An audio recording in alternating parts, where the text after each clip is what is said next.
حافظ شاہین Ajmal YouTube channel کو subscribe کیجیے اور ساتھ میں رہیے۔ جزاک اللہ۔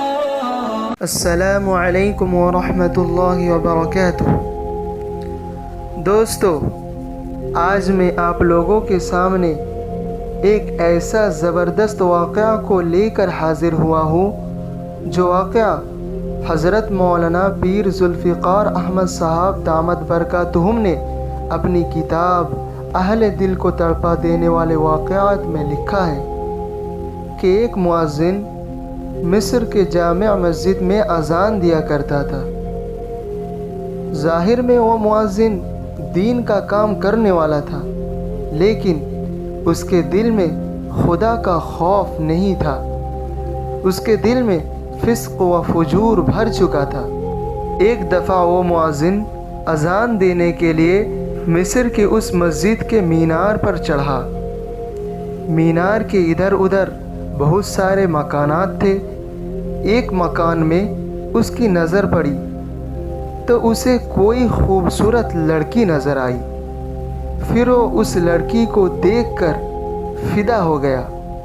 ایسا فدا ہو گیا کہ وہ اذان دینے کے بجائے وہ نیچے اترا اور اس لڑکی کے گھر کی طرف جانے لگا اور گھر کے پاس جا کر معلومات حاصل کی کہ یہ لڑکی کون ہے۔ کسی نے کہا کہ فلاں جگہ اس کا باپ ہے۔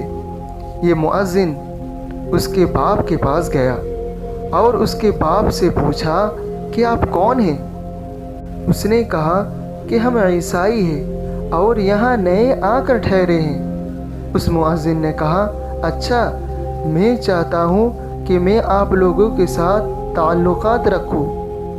اس عیسائی نے کہا کہ اس کے لیے ایک شرط ہے کہ تمہیں ہمارے دین پر آنا پڑے گا، پھر میں اپنی بیٹی کا تمہارے ساتھ رشتہ بھی کر دوں گا۔ یہ مؤذن بڑا خوش ہوا، کہنے لگا، ٹھیک ہے، میں تمہارے دین کو قبول کر لیتا ہوں۔ نعوذ باللہ، اللہ ہمیں حفاظت فرمائے۔ اس کے بعد عیسائی نے کہا کہ میرے ساتھ آؤ۔ پھر وہ مؤذن اس عیسائی کے ساتھ سیڑھیاں چڑھ کر مکان پر جانے لگا۔ ابھی چوتھی سے پانچویں سیڑھی چڑھ ہی رہا تھا کہ اس کا پاؤں پھسلا اور گردن کے بل نیچے گرا اور وہیں پر اس کی جان نکل گئی۔ انا للہ و انا الیہ راجعون۔ کتنا افسوس کی بات ہے کہ مینارے پر چڑھا تھا اذان دینے کے لیے، مگر اللہ تعالیٰ کو اس کے اندر کا فسق و فجور ناپسند تھا، جس کی وجہ سے پروردگار نے حالت ایسے بنا دیے کہ جب وہ مینار سے نیچے اترا اس وقت وہ مؤذن ایمان سے خالی ہو چکا تھا۔